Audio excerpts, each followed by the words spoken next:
Oh, it says we're live. Okay, good. Yeah. Hi, everyone. This is MJ Klein here, and you're watching Taiwan Live TV. And we are broadcasting from Taiwan, and I'm using my webcam, excuse me, and my external mic here with the USB audio interface. Now, let me just check this here because I think it may not quite be loud enough. I think it needs to be right there. That I think is about right. So how's everybody doing? And of course, I've got my my lip balm because it's dry. Now I got a fan going on over here, and you may hear an occasional little rumble with the wind noise. But I've got the mic tipped to the side about 90 degrees because the windscreen on the side of the mic is very effective. I know I've got a pop filter in the front, but that's for me going like that. It's just for looks. Anyway, how's everybody doing? Now, I'm drinking some scotch tonight. As you know, I'm a scotch drinker, and I'm kind of a scotch, what's the word, aficionado? Excuse me. I really like different scotches, and I like to explore new scotches, and there's an endless variety. There's like, I don't know, 4,000 scotches. Who knows? There's so many. Tonight, what I have is Highland Park, and Highland Park is a really interesting distillery in the Orkney Islands, and that's way north. And I have the Viking Scars expression. Viking Scars is 10 years old. And I don't have it in a nosing glass. I've been drinking it earlier this evening, and so I'm very familiar with what it's like. I usually drink in a nosing glass so I can really appreciate the aroma. But I got to tell you, this expression really changes over time. The initial taste, if it's your first whiskey of the day, the initial taste, it's full of spices. The oakiness is really intense, and I noticed one of my favorite spices is black pepper. I like white pepper a lot too, but I can't discount how really nice black pepper is. And I noticed a black pepper expression in the whiskey today, and it was really, really nice. And of course, now I've been drinking it, for a while. I've been sipping it, I guess, for about an hour. And those of you who know me well, I don't get drunk and I don't overindulge. When I mean sipping, that's what I mean. I mean sipping. And so now, after this amount of time, it's really sweet. It has such a sweet finish. It's really nice. Scotch is basically, it's malted barley turned into a beer. It's distilled. It's put in casks. I mean, there's only so much you can do with it. There's the influence of the distillation process. There are, tricks they can do in distillation. There are different types of stills. They have to be pot stills, but they can have rectifiers on them and different things. And then there's the casks, and they can use, oak casks. They can use American oak. They can use European oak. Then they can do a sherry or a wine cask or a quarter cask.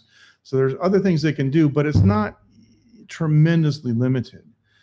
And in the same way, if you allow me to say this, in the same way that many wines kind of have the same general family of flavors, it's kind of that way in some respects with Scotch also. The Highland Park Viking Scars, when I first smelled it, first nosed it in a nosing glass, it reminded me of the Glenfarclas 105 and how do you say this? I can't even say it. The Bunhamen Scotch. Anyway, it reminded me of a couple of other Scotches in the oakiness aspect of it. But I will say that it's one of those Scotches that definitely matures in your palate as you drink it. And then all of a sudden, different flavor expressions come out. And right now, it's extremely sweet. And of course, this is not a nosing glass because it's not, the nosing glass would be, shaped like this, like the tulip, to concentrate it. But even in the straight-sided glass, you can really smell the oakiness, but it's not overpowering. But I got to tell you, the finish is really, really nice on this whiskey. And it's not that expensive. It's pretty cheap. It's quite inexpensive, relatively speaking. And it's a good expression. And so I can highly recommend, if you run across the Highland Park 10-year-old Viking Scars, pick up a bottle. Now, they're not a sponsor.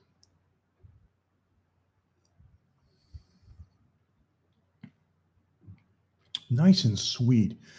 It's 40%, so the alcohol's not pushing it too hard, and there's no bite.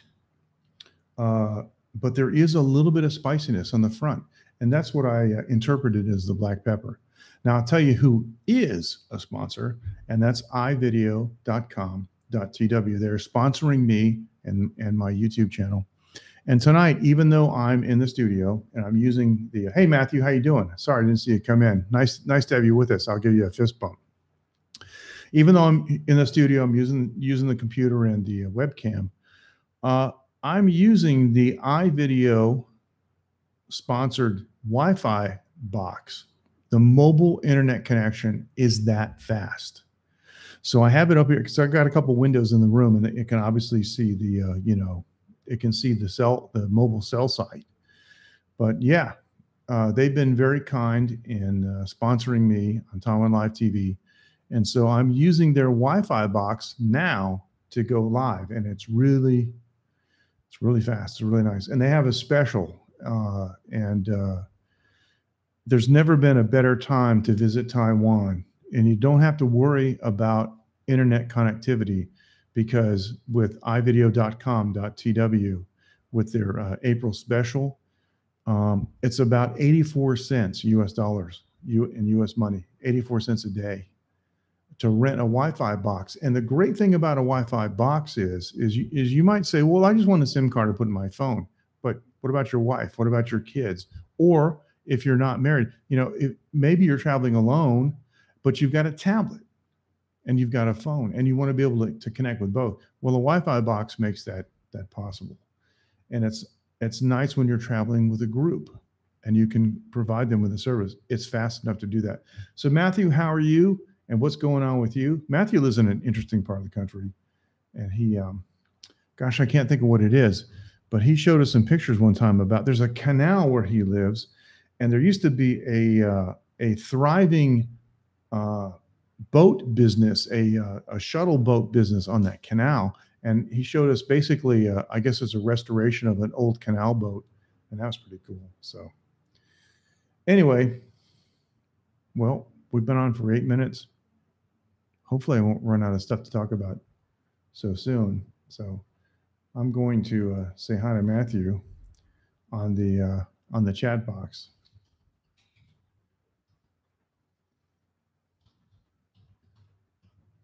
There you go. All right. Chat. I'm going to turn, no, the timestamps are on. So yeah, there you go. I wanted the timestamps on. So anyway, there's been a lot of interesting things going on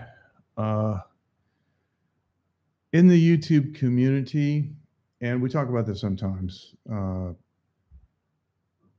People who know me for a while and been watching my streams know that I sometimes talk about UFOs. I don't talk about paranormal phenomena so much, because anything that's connected with occult or demonism I avoid. But UFOs and aliens, which I don't believe in, quite frankly, I don't. And I have theories about what they are, or rather who they are. And I will privately inform you what that is. But the fact is there is an increase of activity. And I think it's connected with Project Bluebeam. Now, here's what I heard about Project Bluebeam. Sorry, I got to have another shot of this very fine whiskey, the Highland Park Viking Scars. Now, Project Bluebeam, from my understanding, is a project that's designed to scare the hell out of the entire world.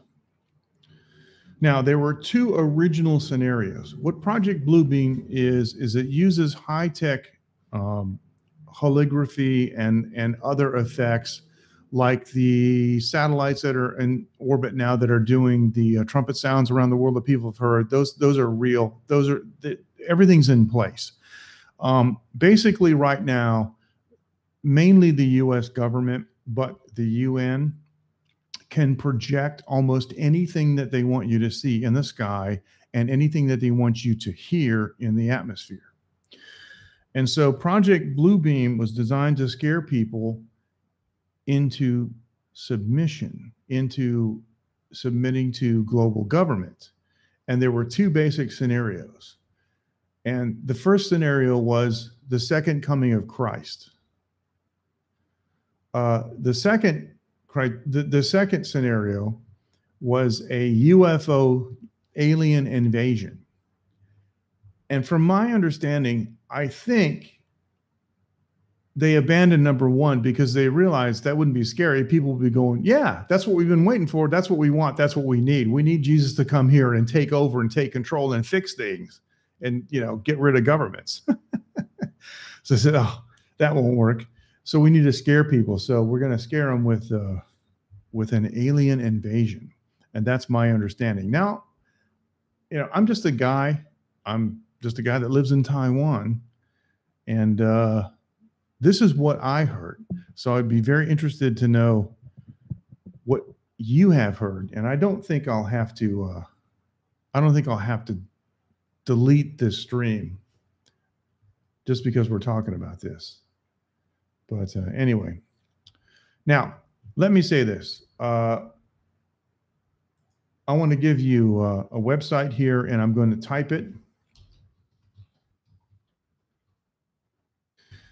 This is our website, taiwanlive.tv. And for those of you watching the replay, thank you very much for watching. Taiwanlive.tv is the website. It's a website run by me. It's a website that I've used to introduce Taiwan to the rest of the world through live streaming. And it's morphed a little bit from what I originally had intended because I was using Periscope and Catch, and Periscope killed Catch. And then Periscope killed the ability for us to embed and use our Periscope broadcast for our own purposes back in 2016. So I don't use Periscope anymore. I'm using YouTube. Now, let me give you another URL.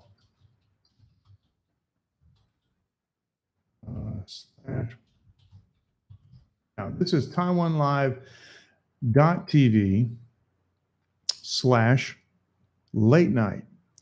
That is the URL that talks about the show that we do here. It's late night in Taiwan. I know it's not late night, probably where you are, namely in the United States and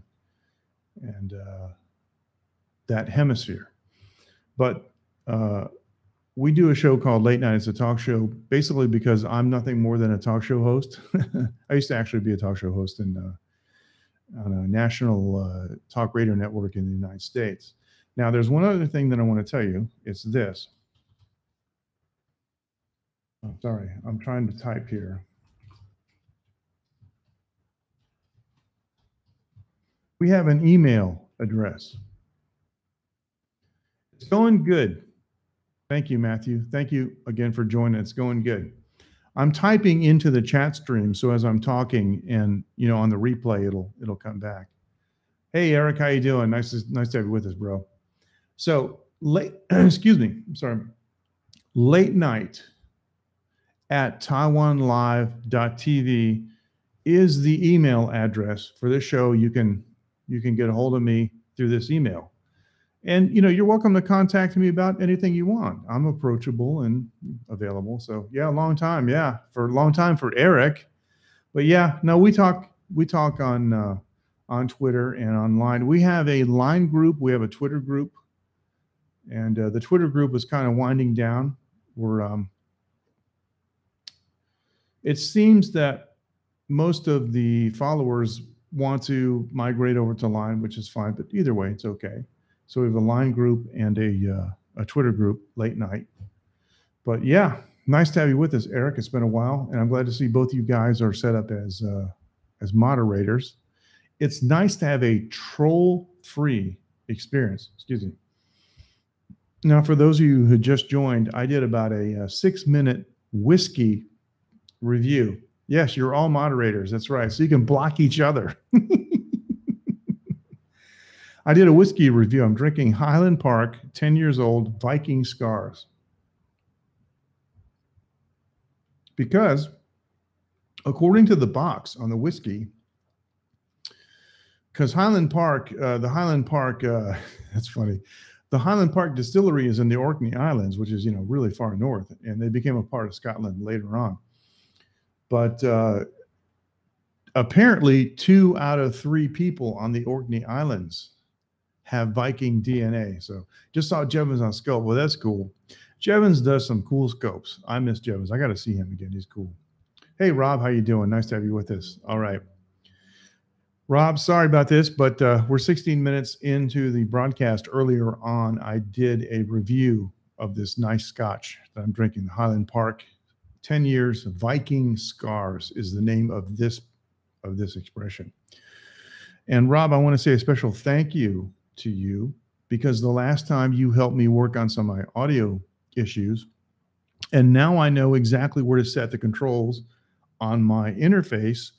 And so I'm at plus 8 dB, and which should be perfect as far as the the volume feeding the audio into the stream, but it should not be distorted in any way. So hey, it's nice to have all you guys here. Nice to have you guys with us. It's great. So I was talking about some outside stuff, Project Bluebeam. The funny thing is when I was talking before, there wasn't anybody watching because I was talking for the replay. But that's what happens. When you're a talk show host, you don't know. Like that was the thing in the old days, right? Excuse me. When I was on the Talk America Radio Network, we're talking about 94, 93, 94. We didn't have any way of directly knowing that people were listening to us unless we had phone calls. And we had just started at that time using the internet. And the funny thing is I read in some of the FidoNet, FidoNet is an early computer network. And I had a BBS in 1991 that was connected to FidoNet. It was a FidoNet BBS. And they were using FidoNet to get the word out about this new show that was about internet connectivity and using modems to call BBSs and so forth in the hobby. So it was pretty interesting. And I remember reading a lot of messages that I didn't know were going on. We didn't have the direct feedback. I didn't know that people were talking about the show behind the scenes until I was, done with the show. So it was really cool. So now we've got, live streaming and direct feedback, with the viewers, not listeners, like TV with the viewers. So there you go. So I've got my fan on. I said earlier, I have my fan on over here. I don't want to turn the air conditioning on in here. I don't want the noise, the air conditioning fan in addition. I've just got the regular fan. It's not too bad here. It's about maybe 28 here. Let me look over here. It says 27. Okay, so there you go. It's 27 degrees. The fan is blowing on the mic, but I have the mic set to 90 degrees from the fan, so it's 90 degrees out of phase. And the side of the microphone has very good rejection for noise. Rob says, someone else that remembers bulletin boards. Are you kidding? Do you remember FidoNet? FidoNet was great. I had an excellent FidoNet BBS running Synchronet BBS software. And the interesting thing about Synchronet, if you research this, the guy's name is Rob Swindell, and he's still around, actually. I found him on Flickr, of all places, but the Commodore 64, yes, the Commodore 64. Synchronet BBS software had the ability to mimic other BBS software. So like you could set it to mimic Spitfire or PC board, or what was the other? Oh gosh, I can't remember. There's anyway. So, but my users got together and donated money to me to buy a software disk. Back in the old days, you could buy CDs full of shareware, and I put that, in the computer, and people could download that. So that was cool. I had a couple of really loyal followers of my BBS, and they sent me a couple of checks, which was really nice, like $5, $10. It was nice, and it really made a difference. And so I had one of the nicer BBSs around, simply because I was running Synchronet, and I had a CD-ROM of files. Of course, back then in those days, if you had 100 megabyte hard drive, man, that was huge. And I had a 100 megabyte hard drive, and it was huge. It was unbelievable. So nowadays, my personal external hard drive using USB 3 is 4 terabytes. That's what I use for storing, photos and stuff. So it's really amazing how far we've come.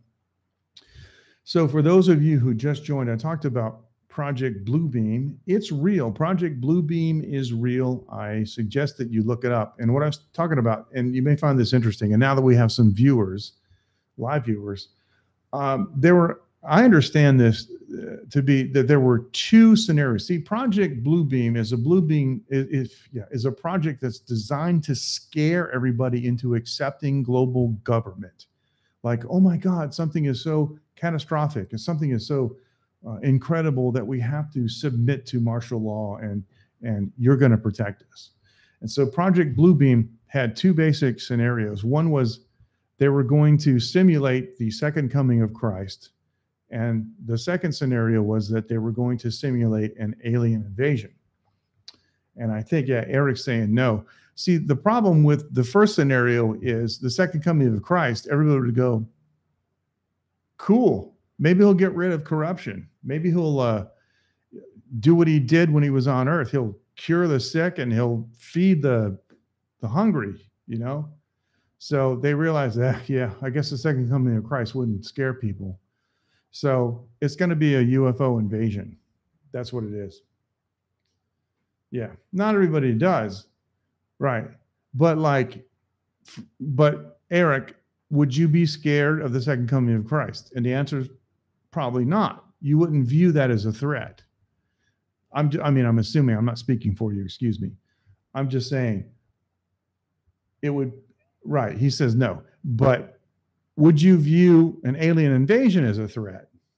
And that's the whole point. The whole point is for them to come up with something that looks like a threat. And so an alien invasion, you go, okay, Christ coming, alien invasion, Christ coming. Yeah, it's going to be the alien invasion. So there you go. Yeah, exactly.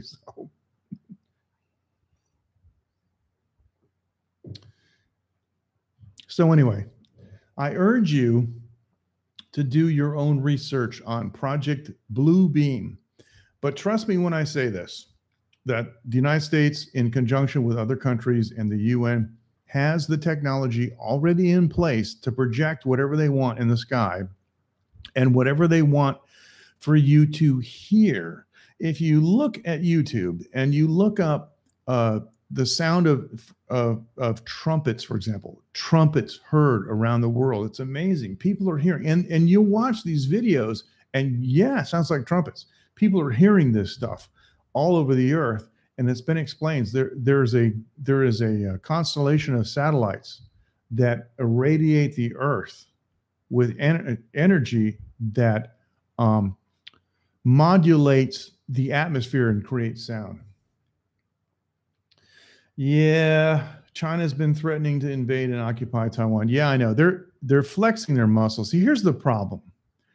Everybody sat around and did nothing while China militarized the South China Sea.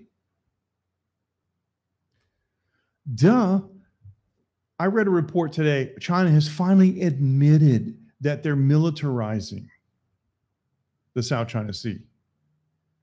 Why didn't you understand that that's what they were doing from the beginning? It's because not many people have direct contact with Chinese. Every time I go to China, they lie to me.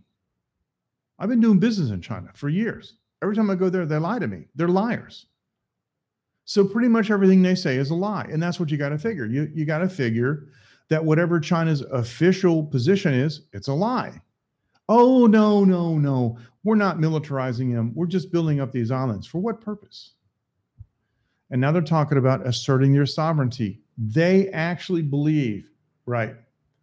They own all that stuff. They own the South China Sea. They actually believe it. Build an island? Yeah. How about 10 islands? Every single island that they can think of, they've militarized, and they put jamming equipment on, and they've got runways. And now they're just, all they got to do is all they got to do now is fly the stuff, fly the hardware in, the aircraft. So yeah, the point is it's too late now. The only way that you're going to solve it is with a war. I read a report today, and it says the only way to stop China in the South China Sea now is with war. I hate war. I don't support war. But even I recognize, as a peaceful person, yeah, that's true. That's true. You got to sink that aircraft carrier. You got to bomb all those islands and bomb them right back to the beginning. Because here's the thing. If you've got an opponent that's going to be overwhelming, you got two choices. Yeah, they're communists. Of course they are. You can wait until they got their, boots all laced and their hands all taped up and their boxing gloves all, laced up. And then the bell rings and you're going to get your butt kicked and you're done. Or you can kick them between the legs while they're lacing up their boots. So what are you going to do? All I'm saying is, if you wait until it's too late, it's too late. Hey, Ken, how you doing? Fist bump. And I'm not advocating war. I'm not a war person. I hate war. But I recognize that this is a worldly, not a spiritual issue. This is a worldly issue. Ken, how are you doing? And maybe I talk too much. I don't know.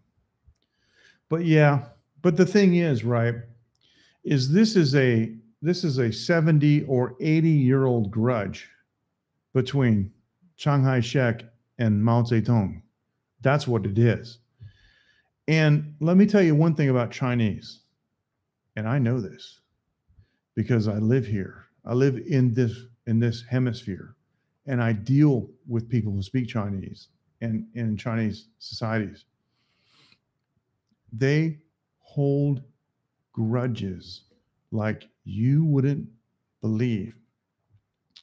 And all you got to do is look at Kung Fu movies. What is the theme, ladies and gentlemen, of every Kung Fu movie that has ever been made? Revenge. They're always about revenge. I'm going to get back for what happened. I'm going to get back for what happened. Yeah, Eric says, yep, right. Remember, the Chinese talk about the century of humiliation. See, one of the things that comes up with expats we talk about was, how did China get so far behind? 200 years ago, these people were writing on paper, had advanced medicine, had advanced communication, for the time and, with what they had. But they were an advanced society, and basically they went to sleep. And they didn't wake up until a warship showed up, and they said, what in the heck is this? See, let me put it this way. The Chinese invented gunpowder. Did they invent the gun? No. Did they invent the cannon? Nope.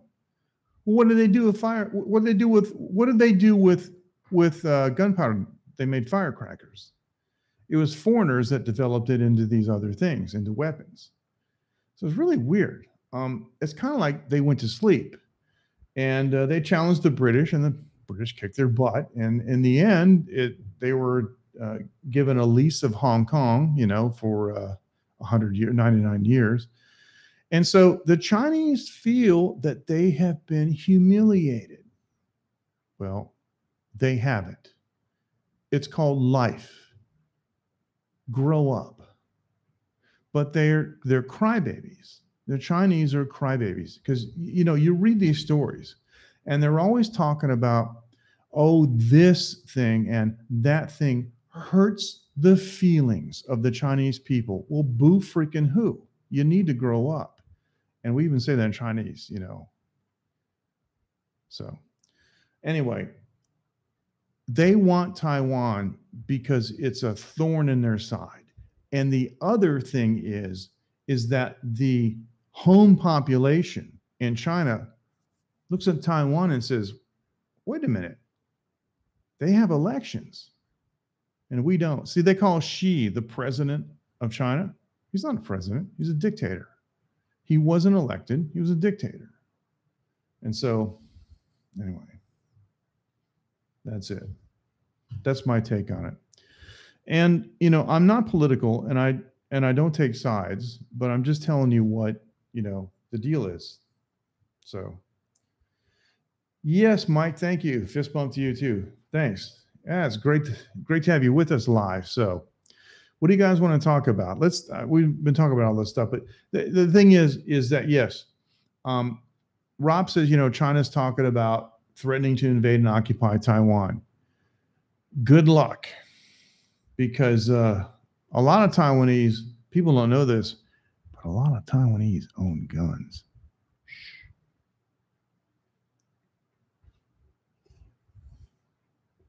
They're not supposed to, but they have them. Every Taiwanese has been in the military, and sometimes these military weapons disappear. Oh, well, yeah, the thing is, right, is that if they invade Taiwan, they'll destroy it. And they don't want to destroy it. They want it intact. They want these 23.8 million people to kowtow. It's funny. It's an English word now. It came from Chinese, to the Chinese, the Yellow Emperor, and they want Taiwan to come under communist control. But I will tell you right now, I'm looking right at you in the camera. Taiwanese would rather die than come under communist control. It's just the way that it is. Yep. China always threatening this and that, and it's all talk. Yep. Now, they're getting the military power. I mean, they're developing it. But what they're counting on is that nobody will intervene. But I'll tell you what I think is going to happen. Because this week, China challenged Australia. Now, Australia, borders the area of the South China Sea. And, there is an international convention called Freedom of Navigation. And you are allowed to navigate your vessel for non-military purposes through whatever international waters you want. That's why they're called international waters, because they don't belong to any nation. Now, China thinks that the whole South China Sea belongs to them. So they're trying to control. As a matter of fact, I read that if you have a mobile phone and you turn it on anywhere in the South China Sea, you get an SMS message from a China telecom company that says, "Welcome to the South China Sea." Anyway, they just challenged Australia. Australia is miffed. They're pissed off. I'll tell you who else is miffed is the UK.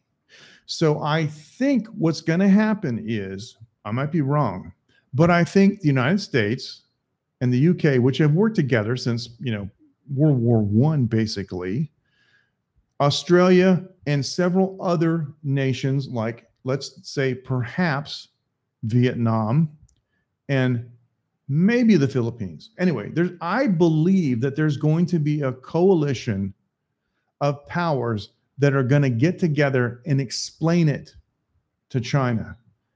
Because the one thing China does not have is allies.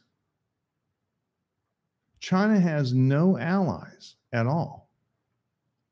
China has dependencies like the country of Laos. They're trying to make, the country of Laos a protectorate.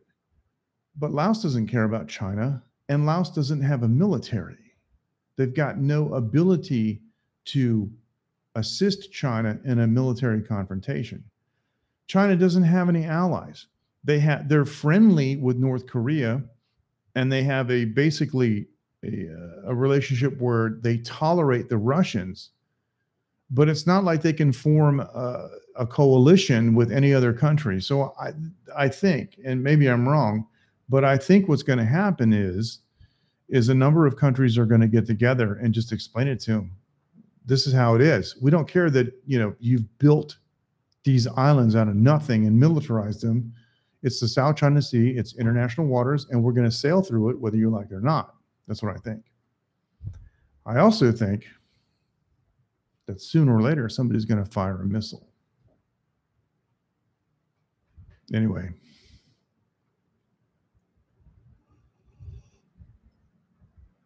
That is my non-politically, let me rephrase that. That is my politically neutral assessment. So what do you guys think? It's a complex issue.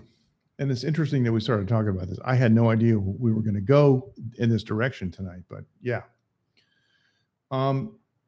Just keep in mind that, understanding the politics and being able to explain the politics doesn't mean that one takes sides in the politics. And seriously, I don't want to get involved and take sides. It would be against my personal beliefs to be politically aligned. It's just how I am. So anyway, what do you guys think? Yeah, I agree, Mike. I think we're looking at the status quo, because the thing is the Chinese are, they're going like, look how massive it is. Yeah, it's really big. But they know that the United States has the greatest military power in the world, followed by probably the United Kingdom and Russia. I think Russia would just stay out of it. That's my opinion. So yeah, we hope things stay peaceful too. And I will tell you that the Taiwanese are not worried about it. And the Taiwanese are funny because they don't have the animosity toward the Chinese that the Chinese seem to have sometimes towards Taiwan. They don't want anything to do with the communist government, but they don't have a problem with the people. They don't want to put the people down or anything like that. My friend Adam went to China to do some work, and he's Taiwanese. He came back and he said we have a language in common, but just nothing else. He was amazed at how different the Chinese were to the Taiwanese. So yeah, that's a good point. And actually, I read that they're going to sell technology to build submarines for Taiwan, and that just ticks off China. But China uses these really big words, like they said, and I read today that basically by selling arms to by selling arms to Taiwan, that the United States invites destruction. If I was president of the United States, I would call Xi out on that. What are you talking about? What do you mean destruction? What are you going to do, chump? Because I can't stand that. These stupid threats that they make. So, yeah, I don't know about that. I don't know about that, Ken. You might be right, but it's going to happen. And we're looking at 1 Thessalonians 5:3 being fulfilled. Yeah, China doesn't want the U.S. to talk to North Korea. Maybe, because it may diminish their usefulness if the United States can kind of sideswipe them. I think that might be where you're coming from. If the United States can just do an end run around them, so yeah, every country has a right to defend themselves, right? But every person has a right to defend themselves. But it's the offensive stuff and this offensive rhetoric. I mean, China talks like they want to destroy everybody. They talk like they're the lords of the new millennium. I don't know who they think they are, but anyway, they're just a bunch of factories that got rich because, number one, the Taiwanese taught them how to do it. There are 1 million Taiwanese living in China running factories. I know, I've been there, I've seen it, and the Taiwanese taught them how to do it, and they got rich from all the orders from America. So that's about it. That's where they got their money. So, but between you and me and the rest of the world, because we're on YouTube, everything I had going in China, I took out of there. I got tired. I getting lied to. I went to the factory and the boss showed me this ISO 9000 certificate. And I asked him in Chinese, how much did it cost you? And he almost screwed up and told me. Because he didn't earn it. He didn't conform to it. He just bought it. That's what it's like. I've been to China 4 times. 3 times were because I had problems in a factory making my stuff wrong. The 4th time I went there to bring an American customer there to get some stuff done in a company run by Taiwanese. But every single time I've been to China, I have gotten deathly ill. And when I mean deathly ill, I mean from 7:00 p.m. until 10:00 a.m. the next morning, I had diarrhea and vomiting the whole time. I mean, I just basically stripped down, sat in the shower, and let fly, and just hosed myself off. I mean, it's disgusting. And I've lived in Asia for a long time. I've been traveling in Asia more than 20 years. And I never get sick in Taiwan, Thailand, Philippines, Malaysia, Hong Kong, must be, everywhere else. I don't. True. That's very true. That's very true. But I don't want to sit here and bash China, because I will tell you this: the people that I met there were really nice. And I was in Hegang, which is in the Black Dragon province, way up near Russia. And I met a really nice couple. It's on my blog. Here, this is my blog URL, by the way. And the NH Bushman, the NH, that's the New Hampshire. NH is New Hampshire, where I used to be from. NH Bushman. Bushman was a nickname of mine. I met a really nice couple in Hegang. And they were astonished that I could speak any Chinese, and they didn't know what to do. But I asked them if I could photograph them, and they were really cute. I met some really, really nice people there. The average Chinese person does not care about those politics. The average Chinese person is just like you and me. They want security. They want health care. They want food security. They want a good job where they can make money and provide for their families, have a decent home. That's it. They don't care about the politics of Taiwan and communism versus democracy. They don't care about any of that stuff. And so a lot of times I want you to understand, a lot of times when you hear these grandiose statements that she's making and like what Rob is saying about being belligerent towards Taiwan, that is for the domestic political audience. That is for the Chinese government itself. She has to be tough. He has to take a hard line or he'll lose power. But on the other hand, what he does is a different thing, so. And there's a concept in Chinese culture that people don't care what you say. They only care what you do. And I've seen this time and time again. People just don't care what kind of stuff you say, whatever comes out of your mouth, blah, blah, blah. They watch you. They watch you carefully, and they see what you do, and they judge you and judge what kind of a person you are based on what you do rather than what you say. So tonight's late night with MJ Klein is brought to you by ivideo.com.tw. If you are planning a visit to Taiwan, you can get 10% off on a Wi-Fi card or SIM card of your choice. And in the description, you'll find the code. It's the same as the URL for my website. It's the NH Bushman without the .com. That's the code. All right. It's time for a quick break.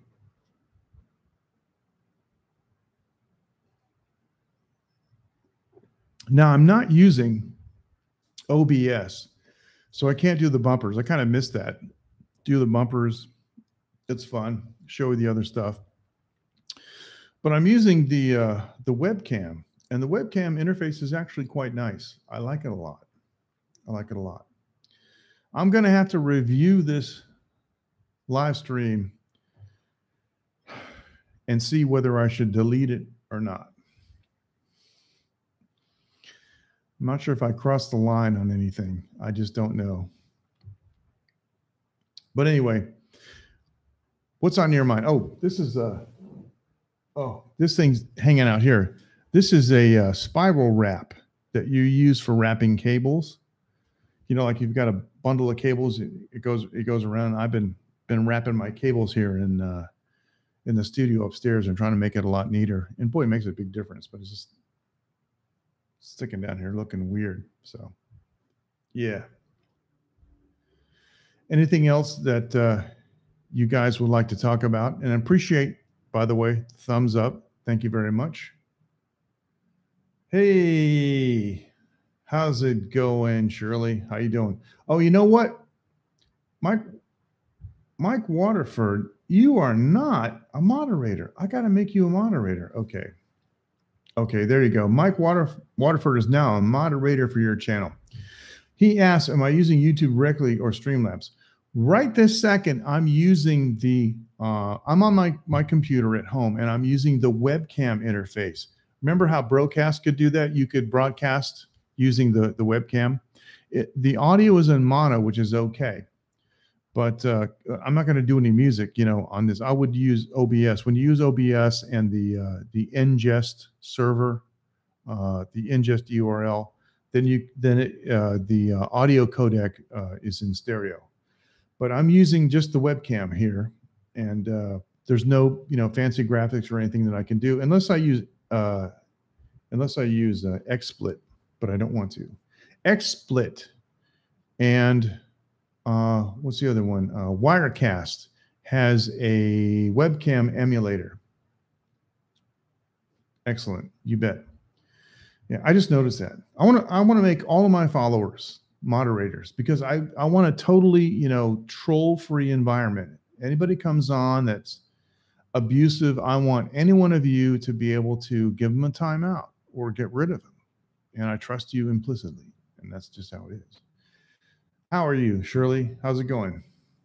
Haven't seen you for a while. Yeah, the quality's not bad. And this is an HD. It's an HD camera, and I'm using my USB interface, and I'm using a high quality Shure microphone, so I know the audio is good. It's better than the microphone in the webcam. So, Shirley, how's things going? In case you guys are thrown off, Henny is Shirley's Indonesian name, her actual name, and Shirley is a nickname. And I always call her Shirley. I know what her real name is, but I call her Shirley, so that's how it is. And whenever I think of Shirley, I think of the late great Leslie Nielsen, which some people say I resemble. But when he says, Shirley, you're joking. No, and don't call me Shirley. So there you go. I like that. He was fantastic. No, I'm not joking, and don't call me Shirley. I just think Leslie Nielsen was one of the greats. And Rob, I'm guessing that you probably think that Leslie Nielsen was one of the greats. Am I right? Must be the gray hair. Yeah, must be. Yeah. Because you know what? He was awesome.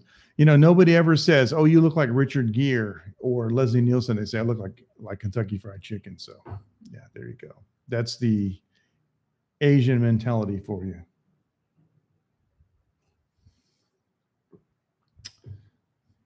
Mike's good to see you. Yes.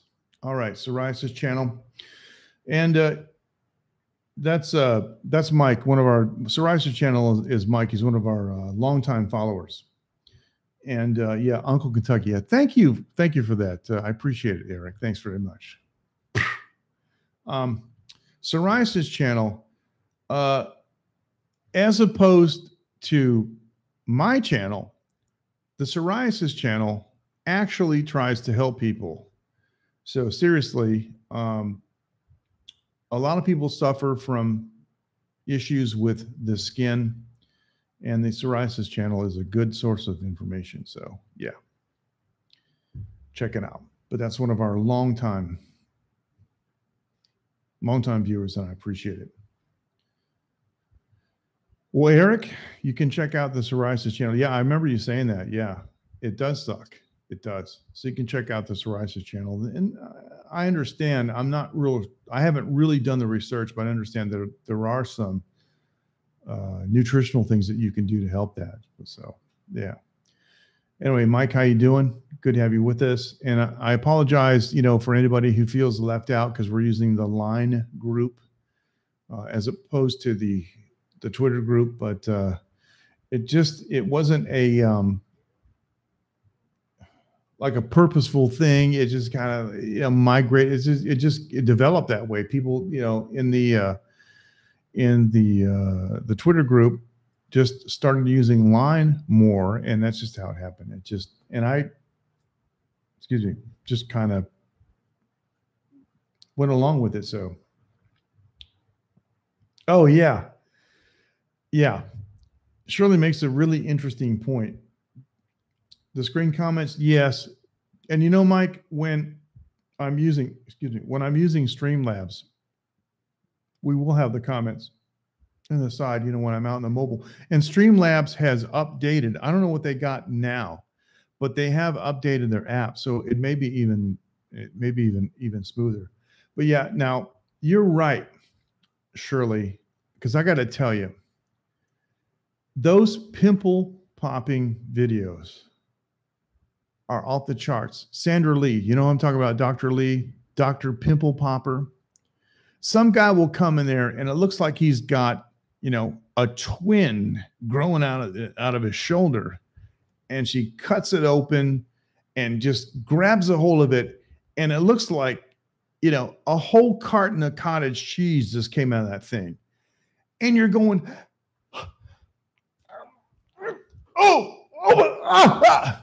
but you can't stop watching it. The earwax ones too. Yeah, I saw like the biggest earwax ball in history came out of a guy's ear in India. And I'm like, didn't it clue you that, because you couldn't hear out of that side? Don't people understand? I guess people aren't really that in tune to their hearing. Of course I am, because, being a recording engineer. But holy cow, I saw this thing. They had to roll it around for 20 minutes before they could consolidate it into a ball that they can go and pop it out of the ear. I'm like, holy cow. Hey, Rob, take care. Thank you very much. And indeed, peace and love. We thank you so much. Thank you so much. You know what I mean? They rolled this sucker around and they popped it out. I was like, holy cow. So, oh, don't get me started about that. Yeah. Anyway, so yeah, the pimple popping ones. And what they call the gold mine. You guys know what the gold mine is, right? And Dr. Lee talks about this. Somebody comes in, oh, they're a gold mine. It means they've got a field of blackheads on their back. It's going to take them like hours to use the tool to pop them all out, Tide Pods. Oh my goodness. You know, if the world goes on that far, generations from now are going to be talking about Tide Pods, and they're just, it's going to be incredulous. You know, they're going to equate that with some of the stupidest behavior. But yeah, you was right. I actually have some of those tools that they use for popping those blackheads, because if you get one on your back, you want it out. And I tell my wife, and my wife gets one. I do on her. But I mean, I watched one of these videos, and the guy came in and he took off his shirt, and it's like, oh my goodness. I'm going to tell you right now, um, people equate this with uncleanliness, and that's not necessarily the case. When you see a person that has a lot of blackheads, it doesn't mean that they're unclean. It's a problem with their skin, and we shouldn't, be harsh on them or judge them and say, oh, they're nasty or they're dirty. It's just, we should feel bad. We should feel pity for them, and we should try to be understanding to them. But yeah, this guy, I remember on Dr. Lee's channel, this guy took off his shirt. She says, "A gold mine," and my goodness, it's like, it's a good thing it wasn't on the front, because he'd have to look at it. On the back, at least he can't see it. So you don't know it. But my goodness, he was just, and they call it a gold mine. And anyway, yeah, those pimple popping ones, yeah. There's all kinds of skin ailments that end up manifesting themselves in some kind of vessel under the skin. It needs to be popped. So the power wash, steam cleaning, really? Well, that is a whole genre that I'm going to have to check out. But I will tell you, never seen blackheads like that? Well, do a search on YouTube for Dr. Pimple Popper, and you will have more pimples than you can ever imagine to watch. You'll have more content, maybe more than you would ever want to see, but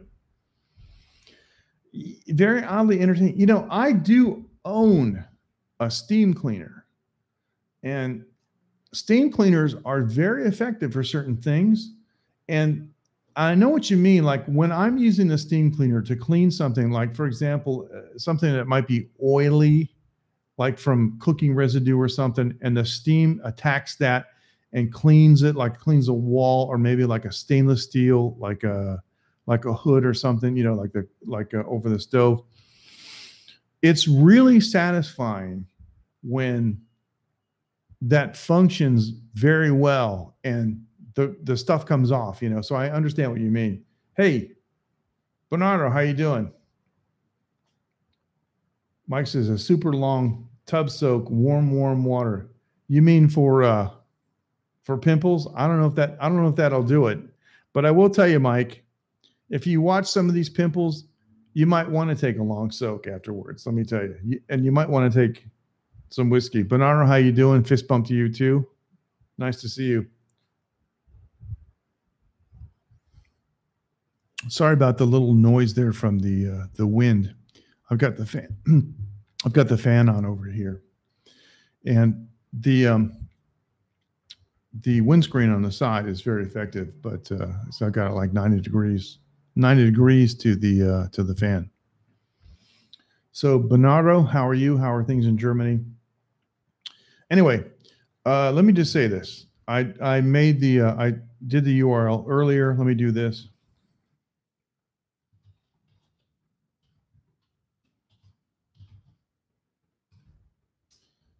If you would like, I did a dot. Sorry.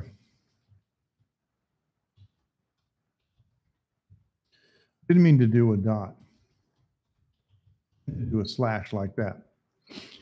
If you would like to send a postcard to us here in Taiwan, go to taiwanlive.tv/late night, and you'll see a link for a PDF file that you can print out, and it has the information in English and in Chinese. If you print it out and you paste it onto your postcard.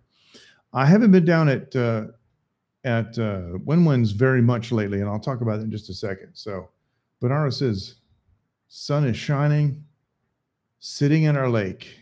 So you mean, oh, so Bernardo, you mean that you're at that dock that you showed us a long time ago on broadcast. You're at the end of the dock. You got your feet, you got your pants legs rolled up, your shoes are off, and your feet are dangling in the water, and you're watching late night on your mobile phone. Is that about right? Whew, sounds good to me. I haven't been at Win-Win's for a while. Now, Win-Win's, you know, has the iconic window where several people, like 15 people from around the world, have come to Taiwan specifically to sit in front of that window and be interviewed by me and hang out. And it's really, really a lot of fun. And I really appreciate it. I've been very honored by those individuals that have come here. But lately, Win-Win's has been inundated by, let me just say this, and Shirley will understand, this is 很多的客人就是松松的人. They're just not that sophisticated. And the last time that I went to Win-Win's place, I kind of got, I don't know, I was overwhelmed by a young Bing Long chewing man that wanted to hug me and tell me how much he loved me. And he said that I should call him his son. No, not that it's loud. Just, well, I don't want to say country people because that gives the wrong impression, but they're just not very sophisticated. And lately I've been down there and yeah, Shirley knows what I'm talking about. It's hard to explain in English, but it's just, you know, yeah, I know. Well, you know, their use of English is limited, and yeah, okay, thank you. Oh, 谢谢你哈，你帮我，谢谢. So yeah, the thing is I haven't really been sitting in front of that window much lately. I'm going to go back and do that, but Win-Win hasn't been around too much. And the last couple times, like when Caspar came and JL and the other friends came, you know, I would book the table. I would go there in advance and tell Win-Win on this date at this time, I want this table clear, and she would keep it clear. And so, yeah, you deal with those people on a daily basis. Okay. So anyway, yeah, so I haven't been down there that much. What I should do is take a picture of it and use OBS and do like a chroma key so it's in the back. And so like Bernardo does, when Bernardo does those cool videos, it shows him in front of my window and he's never been here. That's really amazing. Bernardo, you're really good at that. But yeah, that's what I should do maybe. But I'm going to go back to the window. So did you guys see that? You know, I'm gonna upload that to the Line group. Bernardo did this video of him, you know, where he's just going like, and he winked, and it's like, holy cow, he's sitting in front of Win-Win's, man. But he wasn't there, you know. So some of these guys are masters and wizards at doing this stuff, and it was fantastic. So, but yeah, thank you. Okay, thank you, Shirley. I knew that you would understand exactly what I'm talking about. That's kind of a Taiwanese thing, you know, when we say song song, you know, and but not everybody in the Chinese speaking world, I think, understands that, but I knew you would. But there you go. So anyway, and you know, I love my Taiwanese brothers and sisters, but sometimes, and you know this, it doesn't matter, you know, you live in a place and you're a citizen or you're a resident, and there is a certain group of people that can be annoying. And the truth is I look different than the local people in general. And so I sometimes garner attention that I don't want, you know. And all I was doing was going to the restroom, and I came back, and the guy, and I've talked about this before, we call him a red mouth. The red mouth stood up. And, you know, you don't want to be impolite.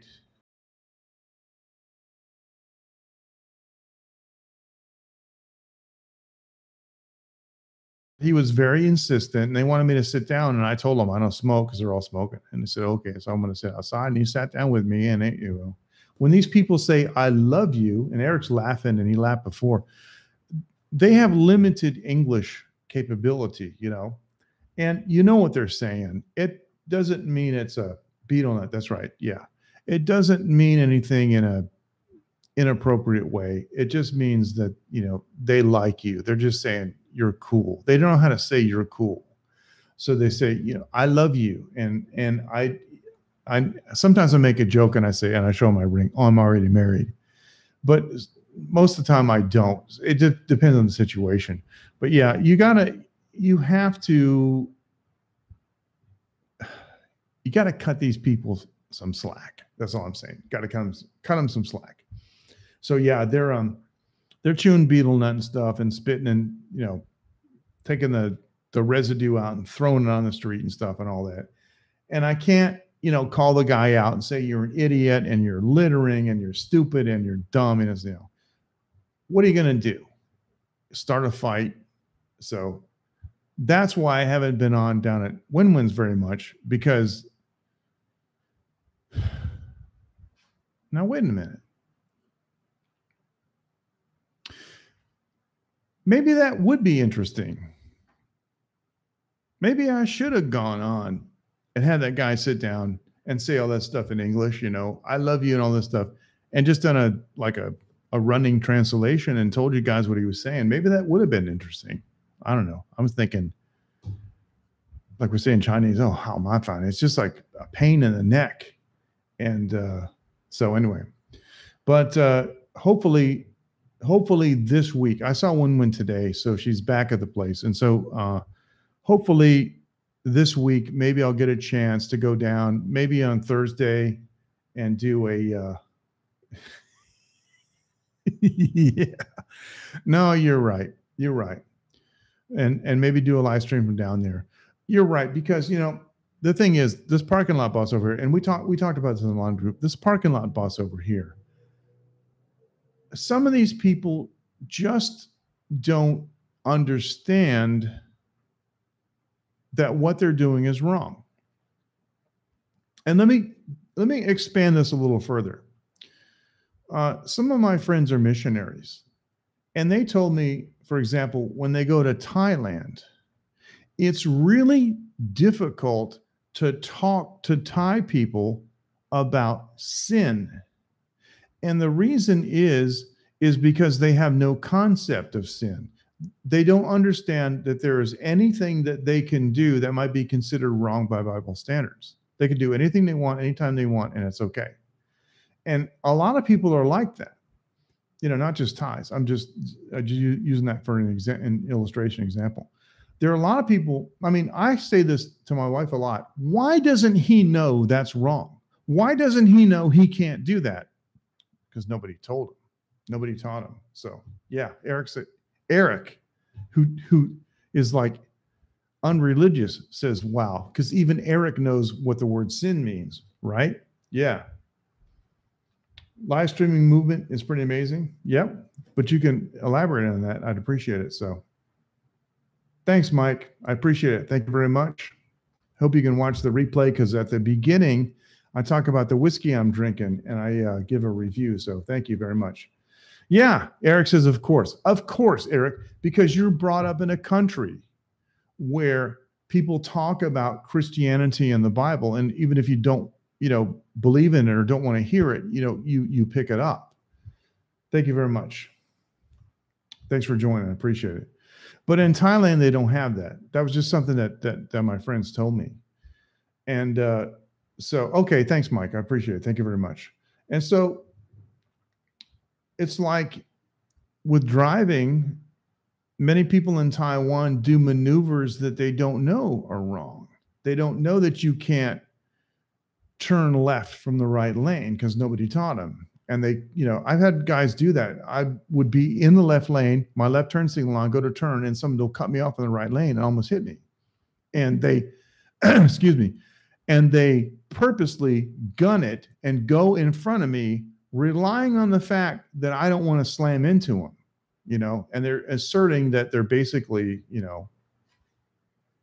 again, look how big it is, you know, that they're an idiot, a moron, and that they're going to go no matter what. And they don't know that that's wrong.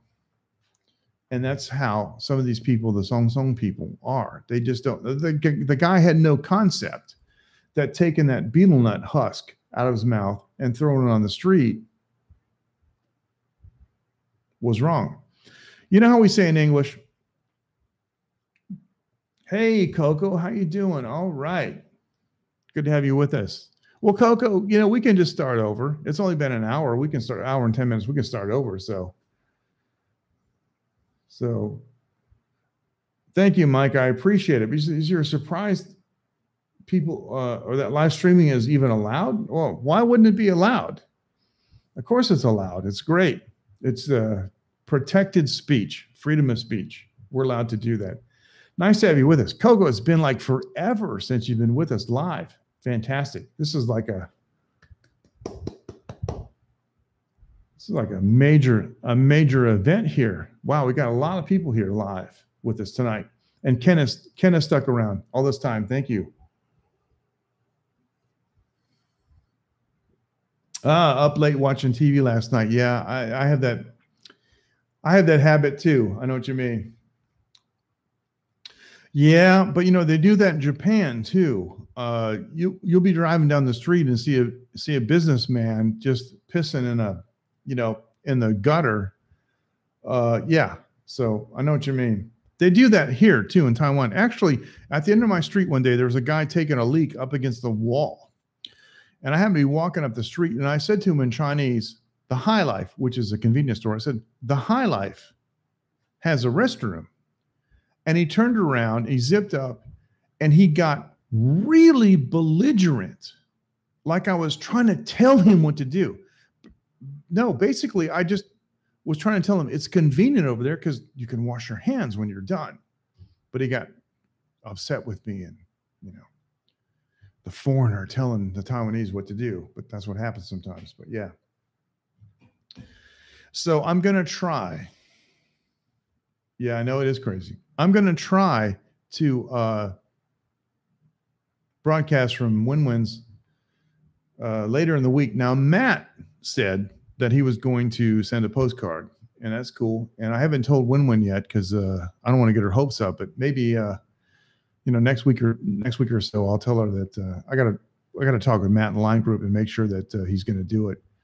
But yeah, he said he was going to send a postcard, and we could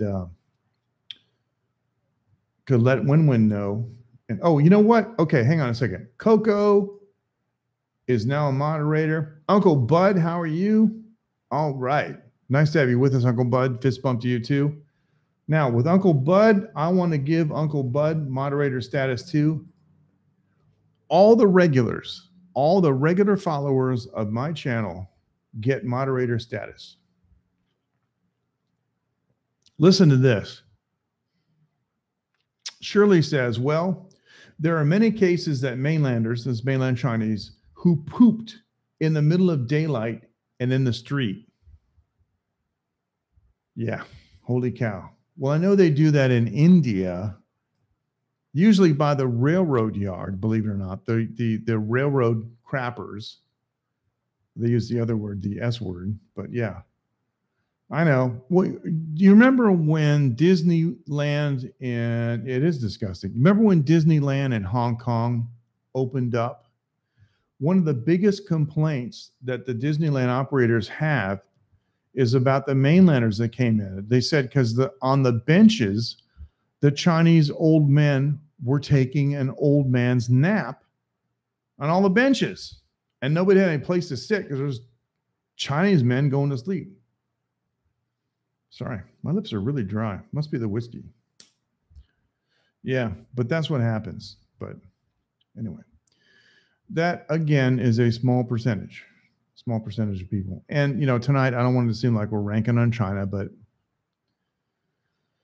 because quite frankly, I've seen Americans do that too. But only in an emergency. And I've had my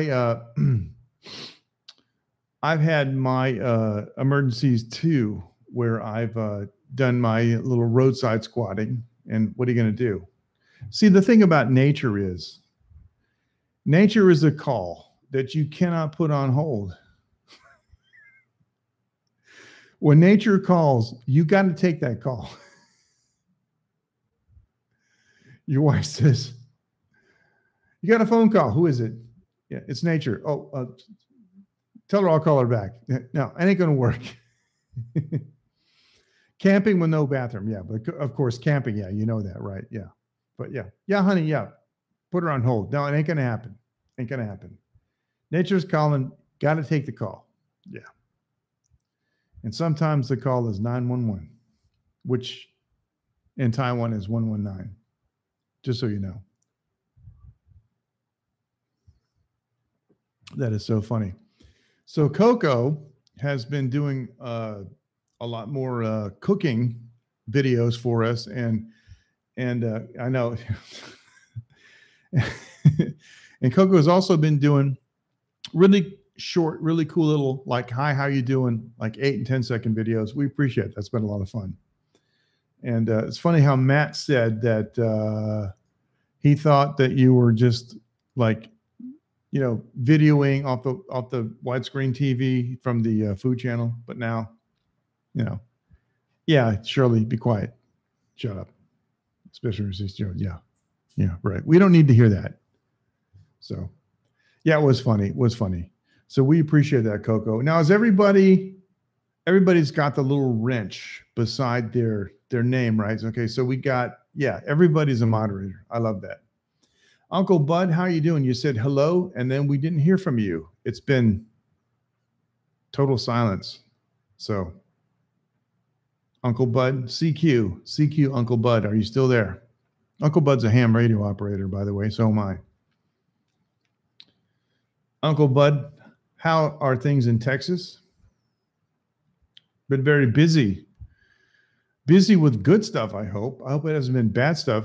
And I know you probably don't want to get into it now, but I hope your meeting with the cardiologist was good. Yeah. One of the things that can help with the cardiology, actually two things, if you take a homocysteine blocker and if you take ubiquinol, which is the bioavailable version of CoQ10, and you get your cardiac CoQ10 up, everything else falls in place. I went to the ER. You guys know from the line group, I went to the ER 2 weeks ago because I had a migraine headache that was just, was killing me. And my blood pressure was skyrocketed. It went to 170 over 100. And so the doctor, correctly, it's a good doctor, an older guy. And this is interesting. Oh, let me see. How does everybody feel about the idea that you can just live stream on YouTube? Yeah, everybody can. You don't have to upload if you don't want to. For me, I like it because let me tell you, if I sat here for an hour and 18 minutes with the camera running and I was just recording it, it would be boring, really boring. So, and oh, I see. Okay. Oh, that's really cool. That's ham radio stuff. Emergency coordinator, EC is emergency coordinator for the county. And oh, that's really cool. Good. See, Uncle Bud is volunteering as a ham radio operator to help out in emergencies if necessary, because a lot of times, okay, good, excellent. And oh, really? Well, it's been warm here too in the last 2 days, but we're supposed to get rain on Tuesday. But yeah, a limit on time? No, I don't. I don't know if there's a limit on time. I don't think there is. They haven't actually said it. So, I mean, I don't think we're gonna hit it tonight, but yeah, there might be. There might be, but that's a very, very good question. All right, let me clear this out. Yeah. So anyway, I forgot what I was saying, and this is live streaming, and so what's going to happen? I'm going to watch the replay and go. Pfft. But yeah, what we're talking about anyway. So 4-hour limit with some storm chasers. Okay, well, we don't have to worry about that here, folks. Gosh, if I ran my mouth for 4 hours, My wife would come up here and hit me with her slipper. So, yeah, we're talking about ham radio. Yeah, I mean, before that, I was talking about something else, but yeah. So Bud's a ham operator, and there are a lot. If you're a ham radio operator, there are a lot of things that you can get into, to serve the community and even the military, believe it or not. So, oh, I see. So they go 4 hours and then just restart. Okay, yeah. Well, that's what you do. But I can't imagine watching a storm chasing video for 4 hours. I mean, I want to at least with YouTube, right? On the mobile app, when you're looking on your mobile phone and you can double tap, and it moves forward 10 seconds. I actually use that a lot. If I'm watching a movie, I skip the credits. And if there's a boring section of the movie, I'll go tap, tap, tap, tap, tap, tap. And then I'll get to the action where they kill the alien, that kind of stuff. So, yeah. Oh, yeah. Well, yeah. The reason Shirley's laughing is because that's an Asian thing, because we wear slippers in the house. And believe it or not, if Phoenix is acting up, which is like once every 2 years, because she's a really good kid, I take my slipper off, and it's kind of like this. I got slippers on now. These are Taiwanese made slippers. I'm in my house, so these are Taiwanese made slippers. These are like molded, and I'm just like with Phoenix, I'm just going like.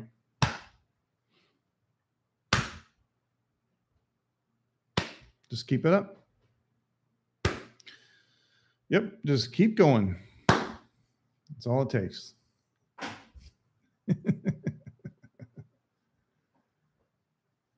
Oh, you didn't know that about the 2 taps? Yeah, if you're watching a video playback, and both sides of the phone, if you tap you tap on the right side. I know I'm using. Okay, you tap on the right side, and it goes forward 10 seconds. You tap on the left side, it goes backwards. So it's great. So, yeah. That's kind of an Asian thing, because that came from Stephen Zhao did a movie called, in English, it was called Kung Fu Hustle, where the lady who was like the boss lady of the community took off her slippers to chase him out there. And she basically had a cigarette in her mouth. She took the cigarette out, took his slippers out, and just beat his butt with it. Just smacked him. So.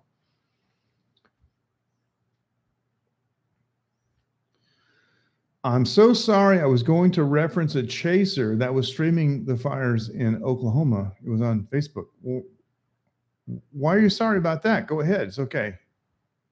Yeah. When it was time when the slippers off. Yeah, exactly. Yeah. Moment. Bud, go ahead. You're welcome to post any URL or whatever you want to promote here. That's cool. You're in the family. Go ahead. So, yeah. It's an Asian thing. See, one thing, it's like when I went back to the States, I checked in my hotel room and I took my shoes off before I went in the room.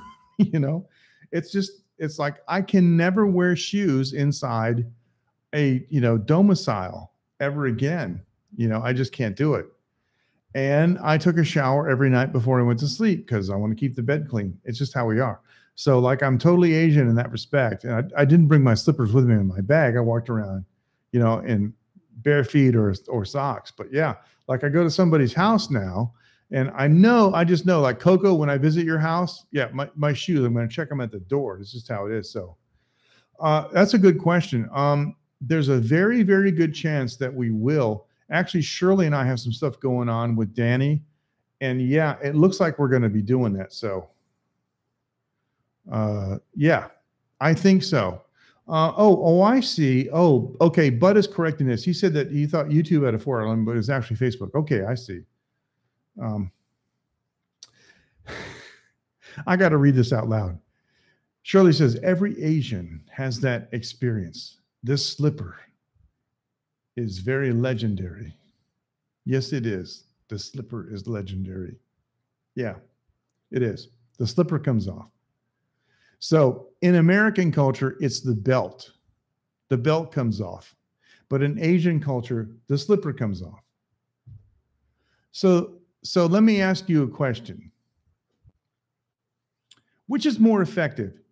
Taking your belt off and having your pants fall down to your ankles and your kid bust out laughing, or taking the slipper off, knowing that it doesn't in any way impede you at all from smacking their butt with it. So there you go. The slipper. Yeah.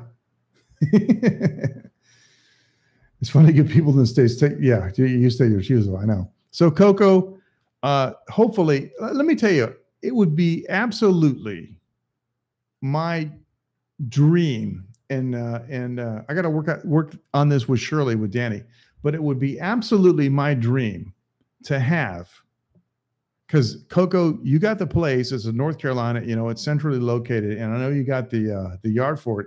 To have a Bootsy barbecue party in your yard, and MJ will have his shoes off. Now in the yard, I'll wear my shoes, but it's so funny. So the belt probably hurts more, maybe, but the idea isn't so much to hurt. And I don't think the kid might be weighing whether the belt hurts more, but yeah, it's more of the when you bust them on the butt with it, you know, it focuses them and it kind of disrupts them and embarrasses them a little bit. But yeah. Oh, here you go. Now this is interesting. This is an interesting part of the American culture, because now I've had the pleasure of living both in the South and in the North. And I remember when I was a kid hearing that, like, grandpa would be reading the paper and the kid would be cutting up. Cutting up is a Southernism for misbehaving. And grandpa would take out his buck knife, whip it out, open it up, and without stopping reading the paper, would hand it to the kid and say, "Go cut me a switch." And that was the worst. Yes, she says it hurts the pride more. So, yes, the focus is not the flesh. Exactly. The noise of my dad's belt being pulled through his belt loops fast, 6 clicks. Oh my goodness. So grandpa would hand the buck knife to the kid. Obviously by that age, he would have been trained on how to use the knife. But flashback, no, Ken says. But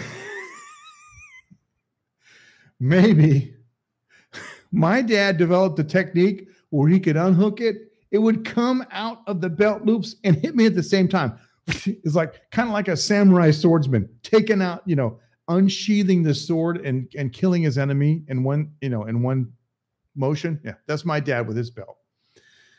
But half the thing was the kid walking over to, and thank you for reminding me, the willow tree, and knowing he had to cut what we call a switch off the willow tree, right?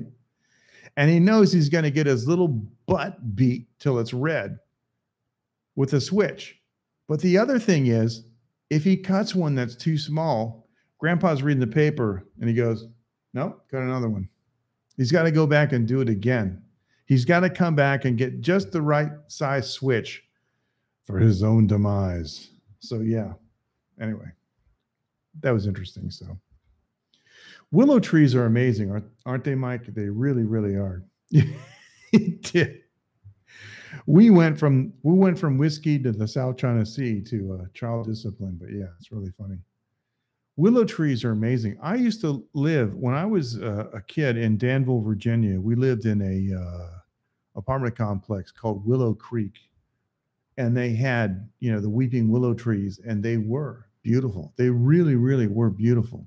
But they make an excellent switch for beating your kid's butt. Oh, that's my phone giving me a notification. Let's talk about ping pong paddles. Bud, my mama busted a ping pong paddle across my butt once when I was a kid. Ping pong paddles. Yeah. Okay. Well, let's talk about them. Go ahead. All right. I can see very clearly that mom used a broom. Holy cow.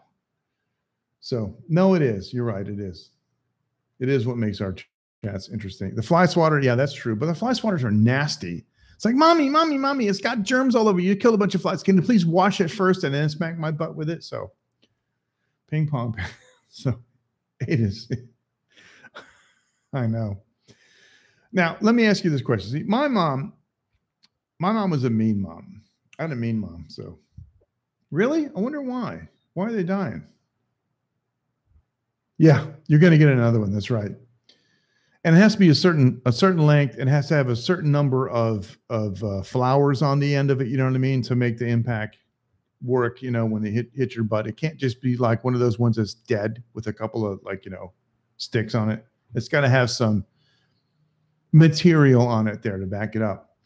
My mom was a mean mom. Actually, I'm going to tell you the truth. My mom actually, when I was an adult, came to Boston to apologize to me for how she treated me when I was a kid. How did I like that? It was so bad. That is funny. That's hilarious. My mom was an opportunistic punisher.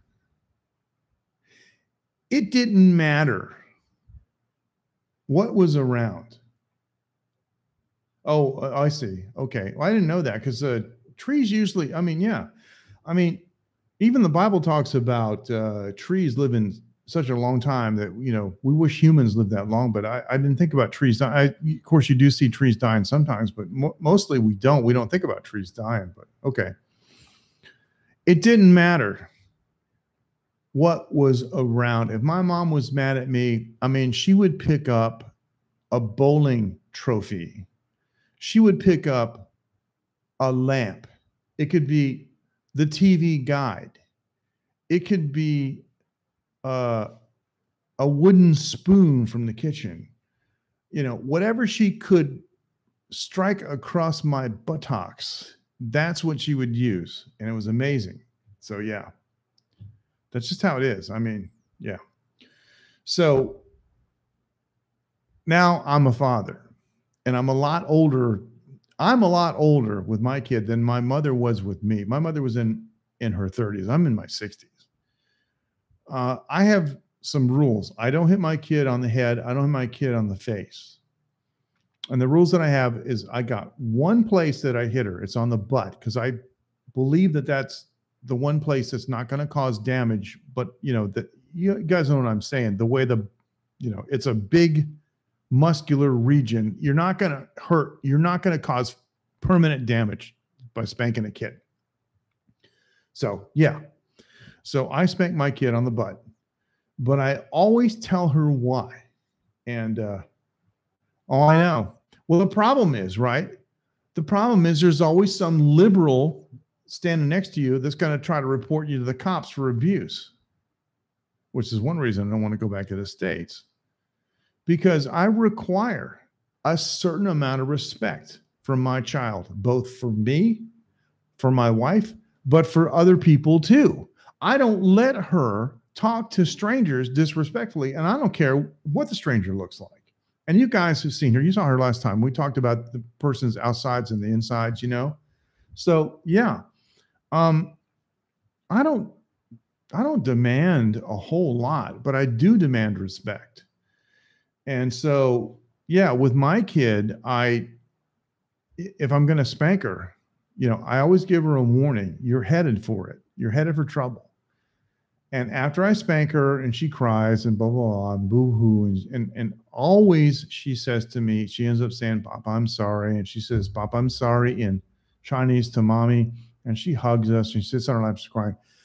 After that's all over, I always explain to her why she got punished. And that's what my mom never did. My mom never did that to me. My mom, sometimes, I used to say that I time traveled because my mom would look at me and smack me into the middle of next week. I must have time traveled 10 years. I swear to God, my mom sometimes smacked me because I looked at her. I had no idea. See, that's the thing. It's really important when you discipline your children. If it's discipline, it won't be discipline unless they know why. Otherwise, it's just, I don't know what it is, revenge or meanness or something. It's not discipline. Discipline is when you try to correct someone. And discipline doesn't always mean physical.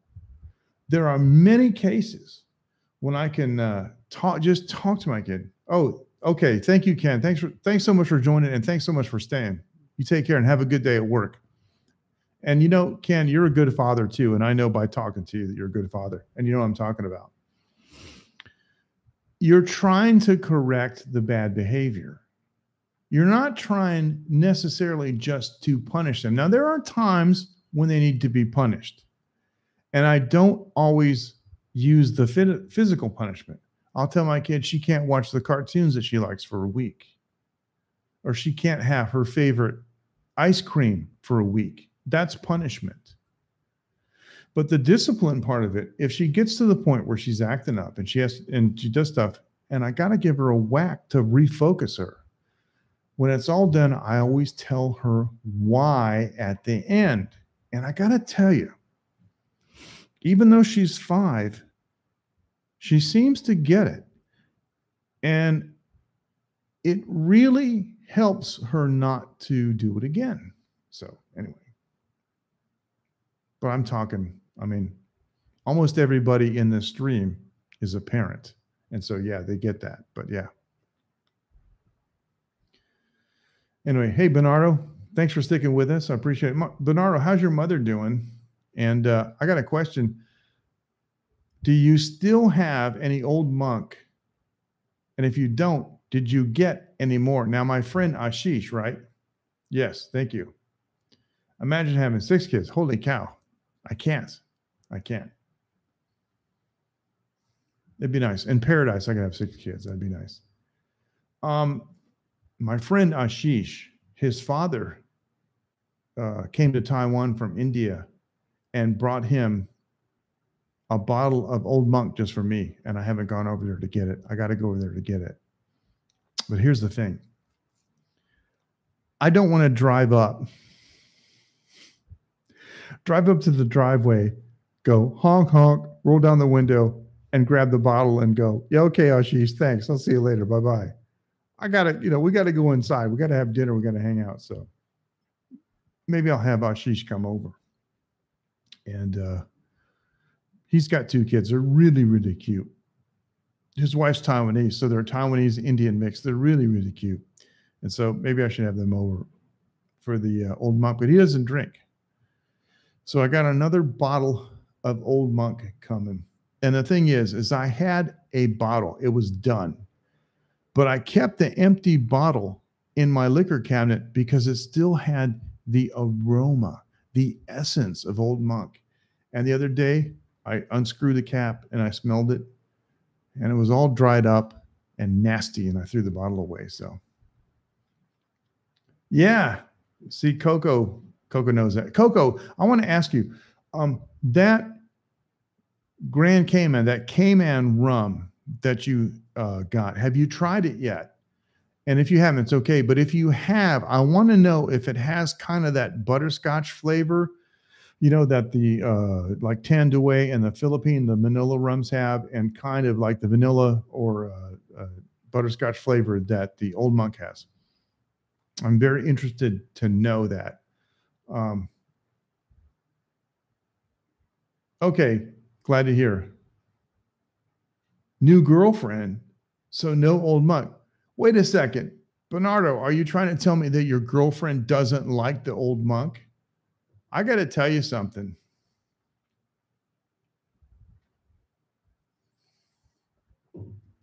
It's not the same. Okay.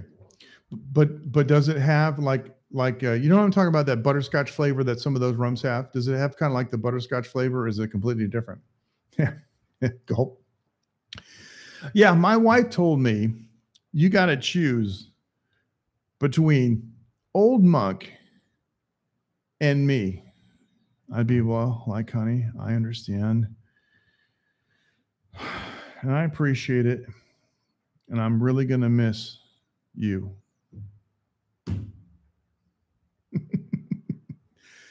No, I'm just kidding. Of course, I'm just kidding. And my wife would never say that. But yeah. Okay. Yeah, I understand. Yeah, when I was in Cayman, I didn't see that. I didn't notice that. I don't know why. I noticed the beer that they had a Caymanian beer, and I don't remember the name of it. But gosh, when I was in Grand Cayman, that was 20 years ago. That was in 1997. So wow, I have to bring my wife back there. I went there with another wife. Okay, let's not go there. Well, I'll bring my now current wife. We'll go back there. But yeah, that was cool. Yeah, the Manila rums are really good for that. So yeah, the next thing that comes off is the slipper. Yes, slowly I turn the slipper. You're right about the slipper. But Shirley, what do you think? You think we should do a Bootsy party in North Carolina at Coco's later this summer, like August or maybe September? Maybe September, because the weather would be nicer. What do you think? Should we do like a Bootsy barbecue party? That'd be really nice. I think we should do that. And we should invite everybody from the late night group and, well, actually anybody that wants to come. And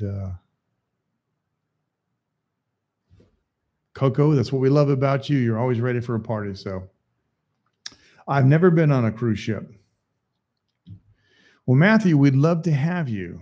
We'd love to have you. If I could do anything, I would help subsidize people to get tickets, because some of you friends that have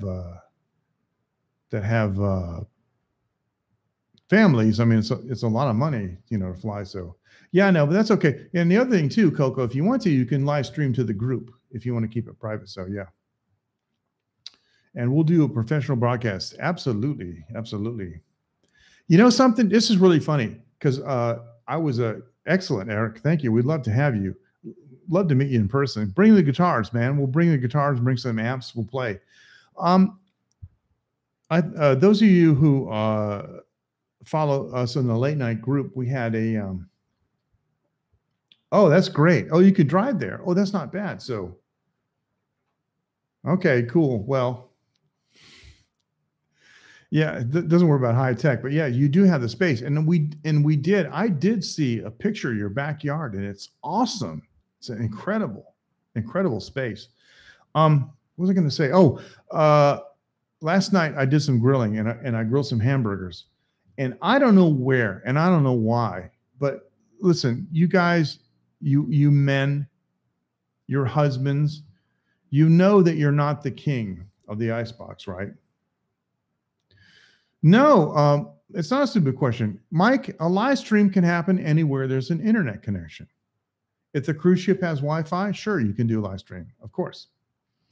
You can do a live stream on an airplane. And when I went to America, I actually checked the upload speed on my flights, and it was terrible. It was like 10 kilobytes a second. I couldn't even do Periscope, or I would have done a live stream.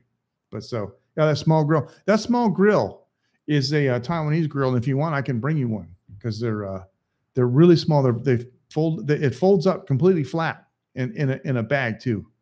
But what I wanted to tell you was, my wife found at the outer reaches of the icebox, yeah, it is terrible, something like 5-year-old bottle of Bootsy barbecue sauce. Now, let me tell you something about Bootsy, because Danny did some tests on it. It has a pH value that does not support bacteria. You can leave Bootsy sauce out all day, all in the sun. It won't grow bacteria because of the pH. It just continues to develop the flavor, and the flavor matures and it gets better over time.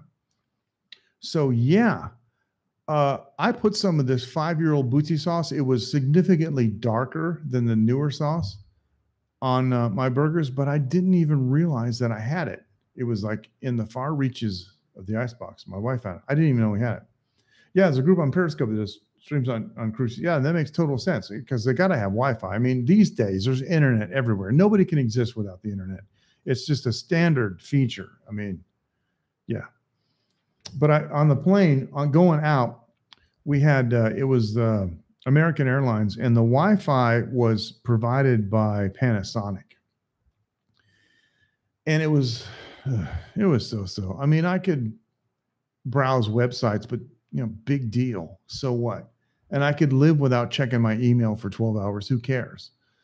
What I really wanted it for was to be able to live stream. And if I wanted to call my kid and tuck her into bed online using, live stream. So, yeah, I just, Coco says it was too expensive. Okay, well, I can understand that. Yeah. But at least they had it. If you wanted to live stream, you could have if you wanted to. But my point is, on the plane, it was so terrible. I couldn't even done like a, like FaceTime. We use video calling online, line, Line. When I say online, I don't mean online. I mean on the app called Line, Line. And using the app Line, I mean, I couldn't even live stream my own face to my family back home. So yeah.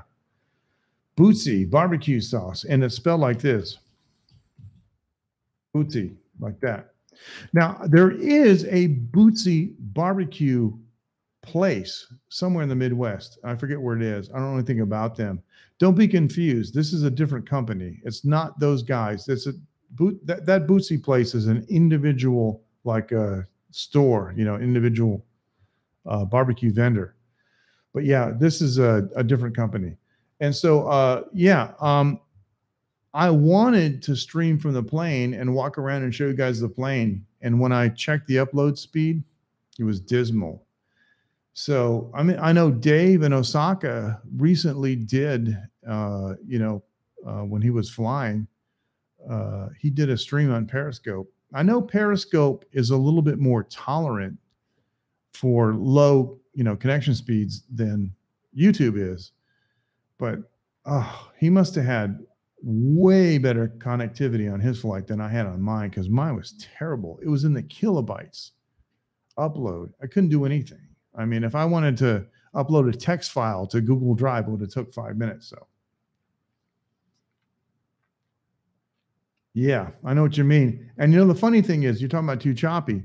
Remember several weeks ago, I was in Kaohsiung in South Taiwan, and I live streamed on YouTube from the boat show, and it was choppy. It was really, really choppy because there were so many people in the convention center, and they all, in Taiwan, everybody has unlimited internet, and they leave it on. They leave their phone on, and it's always pinging, it's pinging Facebook, and they just put it in their pocket. They leave it on all the time. So what happens is all the bandwidth is eaten up. So yeah, I know. And one of the things that the news outlets have been reporting on this Southwest Airlines story was that it was a big deal. Oh, somebody paid for Wi-Fi at the last minute to live stream it on Facebook. Yeah, well, they should have. So, no, the upper half. No, the woman had her seatbelt on. So the upper half of her body, and it's not sucked out, it's blown out. Remember, it's blown out. It's high pressure inside. It's blown out, not sucked out. So yeah, the upper half of the body. No, the upper half of the body is what went out. Otherwise, they couldn't pull her in. It would have been the other way around. She was wearing her seatbelt, and the window got smashed due to a piece of debris from the engine, and that's what happened. So, yeah, it's been fun too, Matthew. Thank you for joining us. Sorry, I'm looking over here all the time, you guys. So, yep, decompression, and you can have explosive decompression, and then it can be bad. So, take care. Bye-bye. Thank you. Yeah, in a way, that's right, Coco. It really does. And, this year, I want everybody to have a sample. We're going to finally go into production on the sauce, and I want everybody to have a sample of the sauce. And all you guys are on the list, and you don't have to worry about it. We'll just send you one. But I want you to try it. And what we'd like is for people to live stream their comments and their experience and impressions, good or bad. And we're not going to censor anything. If you don't like the sauce, that's okay. You're entitled to. And if you do like it, we want to hear about that too. So actually, one of the things that I want to do is I want to get some of the more famous live streamers that we all know and love to take the sauce with them to these different countries and try it on the different ethnic foods. So I've talked with Dave about this, Dave in Osaka. So yeah, I'm ready. I'm there. Well, Coco, I'll try anything you make. Are you kidding me? Doesn't matter. Just whip it up and I'm there. Just give me the spoon. Move out of the way. Seriously, yeah, I would love to try that. And I was talking with Dave in Osaka about maybe trying some booty sauce on some of the things that he eats that are kind of strange, like the tarantulas or the scorpion. I wonder how booty sauce would be on tarantula or on scorpion. It'd be good to find out. So, yeah, Mike, I remember you telling me that you were an airline mechanic. That is really cool. That is so cool. No, right now it's not in production. It was in Whole Foods, and due to politics, it's been removed. But it has been removed. It's just not available. But we're going to go back in production. Yeah, this year we're going to go back in production, and you'll be able to get it. So yeah, I like that too. I like that a lot. I like that idea too, because I like to see how it matches. And the other thing too is we're already considering slightly different flavor profiles for different countries. And of course, Shirley's working with us on the Indonesian, flavor profile. We're thinking about, a Thailand flavor profile. And as far as I can tell, the way the sauce is now, it stands okay to be used in the Philippines. We tested it in the Philippines already and got the thumbs up. So, but yeah, wow, we have been on the air for 1 hour and 52 minutes. Holy cow. Sounds good. And you got a smoker too. You got a smoker, and this guy knows how to use it. So yeah, we'll just fill that sucker up with a whole bunch of stuff. Yeah, fantastic. That sounds great. Can't wait to do it. So you heard Shirley. Shirley said, let's do it. So we're going to do it. So let's plan an end of summer, late night, but all afternoon. Thank you. Thanks, Mike. Thank you. A late night, but all afternoon barbecue party. And of course, we're going to have some scotch. We're going to have some great scotch and some great rum. And I can also infuse some rums too. That's cool. If I go back to the States, I get some interesting rums we can infuse those. So, but thanks, Mike. I really appreciate it. I thank you so much for your support, Mike. And so you guys follow Psoriasis channel, Mike Rundgren. And like I said, he actually tries to help people. It's and Eric will tell you, it's not a pleasant experience with psoriasis and skin problems. So, and I appreciate that, Mike. I appreciate you devoting your channel to that. So thanks so much. I got to go. Thanks so much for joining, everybody, and staying so long. It's been great. And I know we had an interesting discussion at the beginning. I got to go back and see. I don't know. I may delete this stream. It depends. I don't want to give people the impression that I'm politically aligned either way, but we did talk about some interesting stuff and Project Bluebeam and the South China Sea and so forth and so on. I don't know. I may leave it stand, and you guys can tell me what you think later in the comments. So until next time, like Coco says, till next time. Thank you. It has been a privilege to be with you and associate with you and hang out. Thank you so much, everyone. It's been a great evening for me, and I got to go back to win-wins because I miss streaming from the iconic window, so thank you, Bernardo. Thank you so much. I appreciate it. Okay, thanks, Mike.